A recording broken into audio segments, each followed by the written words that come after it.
নতুন মেহমান বাসায় আইছে, এখন একটু ঘুরতে না গেলে কেমন দেখায়। নতুন মেহমান লইয়া তাই তো চলে গেলাম, সাথে ছিল ননদ, দেওর, ভাইগনা, সব মিলে আজকে গেছিলাম আমার খুব পছন্দের একটা জায়গায়, তালতলি ভাঙারপাড়।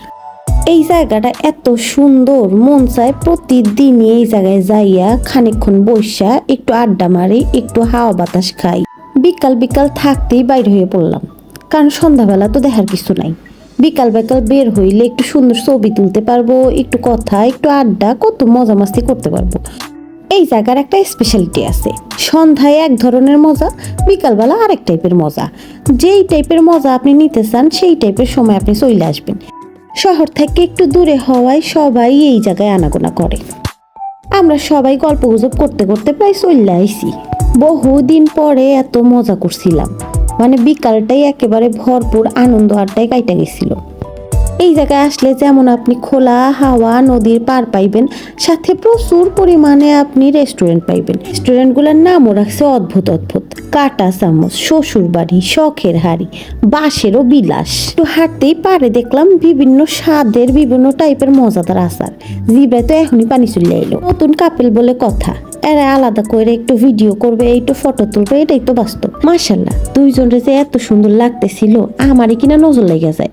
সবাই একবার করে মাশাল্লাহ বইলা যাবেন এই নতুন কাপড়টা। নদীর পাড়ে আইসি মেহমানগুলো হাওয়া বাতাস খাইতে, হাডা পড়া গরমে সবারই একেবারে হাসফাস হাসফাস অবস্থা। এখান থেকে যাইতেও ইচ্ছা করতেছে না, আবার থাকতেও পারতেছিলাম না। এই গরমের মধ্যে সবাই যে যার মতো আনন্দ মজা মাস্তি করতেছিল, আর সাথে ছবি তো আছে, আনলিমিটেড ছবি তুলছে সবাই। বেচারারা টিকতে না পাইরা সবাই দৌড়াইতেছিল গরমের ঠেলায়।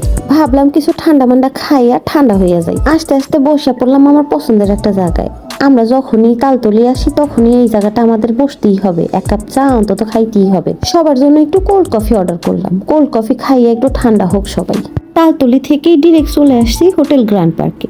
এইখানে আজকে আমাদের নতুন জামাই আমাদেরকে ট্রিট দিবে। ফ্রিতে খাইতে কিন্তু খুবই মজা, যে খাওয়ায় তারই কষ্ট, আর যারা খায় তারা তো খুব মজায় মজায় খায়। রাইতে বাসায় খাইতে হইবে, এর লিগা তেমন বেশি কিছু অর্ডার করিনি, সবাই একটা ছোটখাটো আইটেম অর্ডার করছে। ক্যাশিউ নাট সালাদ দিছে আমার জন্য, আমি একটু ডায়েটে ছিলাম, তাই বলে এইরকম একটা সালাদ দিবে। সবাই কত মজার খাওয়ান খাইছে। খাওয়া দাওয়া শেষ করে আড্ডা মাইরা এখন বাসার দিকে রওনা দিব। বাসায় তো মানুষ আছে, তাদের জন্য তো টুকটাক কিছু নিতে হবে। এই গরমে সাফিরের আজকে বের করি নেই, ওর জন্য বার্গার বা পিৎজা নিতে হবে। চিন্তা করলাম ছোটখাটো একটা বার্গারই নিয়ে। হাঁটতে হাঁটতে চলে আসলাম বেলস পার্ক। বেলস পার্ক থেকেই বার্গার নিয়ে সোজা বাসার দিকে রওনা দিব। বেলস পার্ক আসলে আমার এই ফুড কোর্ট থেকে খাইতেই হবে। এইখানের বার্গারটা এত মজা, সাথে শর্মাটাও। যে যে এই 50 টাকার বার্গারটা এখন পর্যন্ত ট্রাই করেন নাই, অবশ্যই বেলস পার্ক গেলে একবার হলো ট্রাই করবেন। 50 টাকায় এত মজার বার্গার কিন্তু আর কোথাও পাবেন না। এই ব্লগটা কেমন লাগছে অবশ্যই কমেন্ট করে জানাবেন। দেখা হবে নেক্সট কোনো ভিডিওতে। আল্লাহ হাফেজ।